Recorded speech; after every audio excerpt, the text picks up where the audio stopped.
Movie का start होता है जहाँ पर हम देखते हैं एक कपल को जिसमें लड़के का नाम रिची और लड़की का नाम हेली था। ये दोनों माउंटेन पर क्लाइंबिंग कर रहे थे। रिची माउंटेन पर चढ़ जाता है लेकिन हेली का पाँव स्लिप हो जाता है जिसकी वजह से वो अनबैलेंस होकर गिर जाती है और एक बार फिर ट्राई करती है और हेल्प के लिए वो रिची को बुलाती है लेकिन इसको आगे से कोई रिस्पॉन्स नहीं मिलता। फिर इसके फेस पर कुछ खून के कतरे गिरते हैं और साथ ही रिची की डेड बॉडी को कोई नीचे फेंकता है जिसको देखकर हेली डर जाती है और इतने में ही कोई इसकी रस्सी को ऊपर खींचने लगता है। हेली फौरन अपनी रस्सी को काट लेती है और फिर वो नीचे रिची की डेड बॉडी के पास आकर गिरती है और इसको देखकर हेली रोने लगती है कि इसको वहाँ पर किसी की प्रेजेंस फील होती है। इसको बहुत ही अजीबोगरीब आवाज़ें आने लगती हैं जिनसे डरकर वो अपनी गाड़ी की तरफ भागने लगती है लेकिन इसका पाँव एक कांटेदार वायर से टकराता है जिसकी वजह से वो वहीं गिर जाती है और कोई इसको पीछे से आकर पकड़ लेता है। दरअसल ये जगह वेस्ट वर्जीनिया के जंगलात थे और यहाँ पर ऐसे इंसिडेंट्स होते रहते थे। फिर मूवी का सीन शिफ्ट होता है और हम एक कैरियस नाम के लड़के को देखते हैं जिसका आज इंटरव्यू था और वो इसी के लिए जा रहा था लेकिन रास्ते में ट्रैफिक जाम थी और वो अपने इंटरव्यू के लिए लेट हो रहा था। तो वो अपनी गाड़ी से उतरकर आगे वाले ट्रक ड्राइवर से पूछता है कि ट्रैफिक क्यों जाम है। तो वो ट्रक ड्राइवर इसको बताता है कि आगे 5 मील दूर एक केमिकल ट्रक उलट गया है जिस वजह से शायद ट्रैफिक काफ़ी देर तक जाम रहे। अब ये सुनकर कैरियस परेशान हो जाता है और वहाँ से अपनी गाड़ी को वापस मोड़ लेता है और फिर इस कंपनी में कॉल करता है जहाँ इसका इंटरव्यू था और अभी इनको बता ही रहा होता है अपनी सिचुएशन के बारे में कि कॉल कट हो जाती है क्योंकि वो एक माउंटेन एरिया था, इस वजह से नेटवर्क नहीं था। फिर इसकी नज़र एक गैस स्टेशन के बोर्ड पर जाती है तो कॉल करने के लिए वो स्टेशन पर जाता है कि रास्ते में इसको काफ़ी गाड़ियां नजर आती हैं। फिर गैस स्टेशन पर पहुंचकर ये कॉल करने लगता है लेकिन फ़ोन डेड था जिस वजह से ये कॉल ही नहीं कर पाता। फिर ये यहाँ के ओनर के पास जाता है जो कि देखने में काफ़ी अजीब लग रहा था। कैरियस इससे सिटी जाने का रास्ता पूछता है लेकिन वो ओनर तो इसको कोई जवाब ही नहीं देता। फिर कैरियस की नज़र एक मैप पर पड़ती है और यहाँ से शहर जाने का एक दूसरा रास्ता देखता है। फिर वो उस गैस स्टेशन के ओनर से इस रास्ते के बारे में पूछता है जिस पर वो ओनर इसको इसी रास्ते से जाने का मशवरा देता है। फिर कैरियस इसी रास्ते पर निकल पड़ता है। कुछ दूर जाने पर इसको 2 रास्ते नजर आते हैं जिनमें से एक पर इसको शॉर्टकट का बोर्ड नजर आता है और वो इस शॉर्टकट वाले रास्ते पर अपनी गाड़ी को मोड़ लेता है।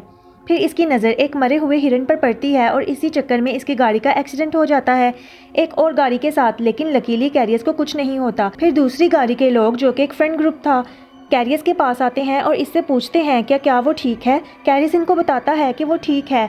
वो इनसे पूछता है कि तुम लोगों ने गाड़ी ऐसे बीच रास्ते में क्यों खड़ी की है। तो वो इसको बताते हैं कि हमारी गाड़ी का टायर ब्लास्ट हो गया है एक कांटेदार तार की वजह से। फिर इनमें से एक लड़की कहती है कि मैं पास वाले गैस स्टेशन पर जाती हूँ कॉल करके हेल्प लाने के लिए, लेकिन कैरियस इसको मना कर देता है कि कोई फ़ायदा नहीं, वहाँ का फ़ोन ही डेड है। फिर वो सब पैदल चलने का डिसाइड करते हैं। फिर इनमें से 2 फ्रेंड्स जिसमें लड़की का नाम फ्रांसिस और लड़के का नाम इवान था वो वहीं रुककर गाड़ियों की हिफाजत करने का डिसाइड करते हैं। दूसरी तरफ इन सबको थोड़ा दूर जाने पर गाड़ियों के कुछ टायर्स जलते हुए नज़र आ रहे होते हैं जिस पर कैरियस को कुछ अजीब लगता है और वो बाकी सबको चलते रहने को कहता है। यहाँ पर इवान को अपने पास वाली जगह से किसी की प्रेजेंस फील होती है तो वो चेक करने के लिए जाता है लेकिन जब काफ़ी देर तक वो वापस नहीं आता तो फिर फ्रांसिस इसको ढूंढने के लिए इसी तरफ जाती है जिस तरफ इवान गया था। थोड़ा आगे जाने पर इसको इवान का एक शूज़ नज़र आता है जिसको देखकर वो डर जाती है। फिर इसको इवान का कटा हुआ कान नज़र आता है जिसको देखकर वो रोने लगती है कि इतने में ही कोई पीछे से आकर उसके मुँह में कांटों वाली तार देकर बहुत ही ब्रूटल तरीके से इसको मार देता है। दूसरी तरफ हम इन चारों को देखते हैं जो कि चलते चलते एक घर की तरफ आ गए थे। यहाँ पर बहुत ज़्यादा गाड़ियाँ खड़ी देखकर कैरियस को बहुत अजीब लगता है। फिर वो इस घर पर नॉक करते हैं हेल्प लेने के लिए, लेकिन जब आगे से कोई रिस्पांस नहीं मिलता तो वो घर के अंदर आ जाते हैं फ़ोन करने के लिए। फिर अंदर आकर इनको पता चलता है कि यहाँ पर कोई भी नहीं है। फिर वो इस घर को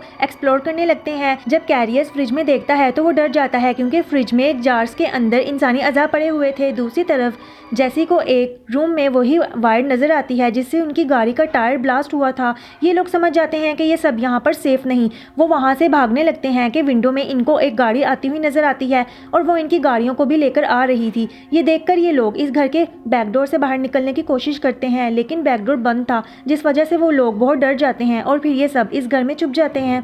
फिर दरवाज़ा खुलता है और 3 लोग फ्रांसिस की डेड बॉडी के साथ अंदर आते हैं। फ्रांसिस की लाश देखकर ये सब बहुत डर जाते हैं और यहाँ पर हम फर्स्ट टाइम इन तीनों का फेस देखते हैं और ये तीनों कैनिबल्स थे और इंसानों को खाया करते थे। फिर ये तीनों फ्रांसिस की लाश को काटने लगते हैं जिसको देखकर कार्ली चीखने लगती है कि स्कॉट इसके मुंह पर हाथ रख देता है। फिर वो कैनिबल्स फ्रांसिस की डेड बॉडी को खाकर सो जाते हैं और मौके का फ़ायदा उठाकर वो चारों वहाँ से भागने लगते हैं कि इतने में ही एक आदमखोर की आंख खुल जाती है और फिर वो सब वहाँ से भागने लगते हैं और भागते हुए वो ऊपर की तरफ को आ जाते हैं। लेकिन वो कैनिबल्स भी इसी जगह पहुँच जाते हैं जहाँ पर वो थे। फिर कैरियस इनकी गाड़ी चोरी करने का प्लान करता है और इन कैनिबल्स की अटेंशन डाइवर्ट करने के लिए वो भागता है, लेकिन एक आदमखोर इसको गोली मारता है जो इसके पाँव पर आकर लगती है। फिर दूसरी तरफ से स्कॉट भागता है जिसके पीछे वो कैनिबल्स जाते हैं। फिर मौका पाते ही जेसी और कार्ली गाड़ी की तरफ भागती हैं और वो कैरियस को भी अपने साथ गाड़ी पर चढ़ा लेती हैं और फिर वो स्कॉट को बचाने के लिए निकलते हैं। जैसे ही स्कॉट गाड़ी की तरफ आने लगता है एक तीर इसको आकर लगता है और वो कैनिबल्स भी वहाँ आ जाते हैं और इसको वहाँ से ले जाते हैं और वो तीनों भी वहाँ से अपनी जान बचाने के लिए भागने लगते हैं। लेकिन इनकी गाड़ी ज़्यादा दूर तक नहीं जाती क्योंकि गाड़ी कीचड़ में फंस गई थी। फिर वो गाड़ी को वहीं पर छोड़ते हैं और पैदल चलने लगते हैं। चलते चलते जब वो थक जाते हैं तो एक जगह आराम करने के लिए रुकते हैं। यहाँ पर कार्ली ऊपर की तरफ इशारा करती है और ऊपर देखने पर इनको एक टावर नजर आता है जिसको देखकर ये सब बहुत खुश हो जाते हैं और ऊपर जाने लगते हैं। लेकिन ऊपर जाकर इनको पता चलता है कि यहाँ पर तो कोई नहीं। जेसी को एक फर्स्ट एड बॉक्स मिलता है जिससे वो कैरियस की बैंडेज करती है और कार्ली को एक रेडियो मिलता है और वो इसमें हेल्प के लिए कहने लगती है, लेकिन इसको आगे से कोई जवाब नहीं मिलता। अब क्योंकि रात हो गई थी और वो कैनिबल्स भी इनके शिकार के लिए निकल पड़े थे तो कैरियस को टावर के नीचे किसी किस्म की हलचल महसूस होती है। देखने पर इसको पता चलता है कि वो कैनिबल्स हैं और वो ऊपर आ रहे हैं। तो वो तीनों पास मौजूद सामान से गेट को बंद करने लगते हैं जिससे वो इनको वापस जाता देखते हैं। फिर कार्ली रेडियो पे हेल्प का कहने लगती है लेकिन वो कैनिबल्स रेडियो की वायर को तोड़ देते हैं और टावर में आग लगा देते हैं। आग से बचने के लिए कार्ली को एक बॉक्स से टावर की विंडो तोड़ देती है। कैरियस देखता है कि टावर के नीचे दरख्त हैं। फिर वो इन दरख्तों पर कूदने का डिसाइड करते हैं और एक एक करके दरख्त पर कूद जाते हैं और वो कैनिबल्स भी दरख्त पर चढ़ने लगते हैं। फिर वो तीनों अपनी जान बचाने के लिए एक दरख्त से दूसरे और दूसरे से तीसरे दरख्त पर जंप करते हैं, लेकिन एक आदमखोर कार्ली के करीब आ जाता है और अपनी कुल्हाड़ी से इसके मुंह पे वार करता है।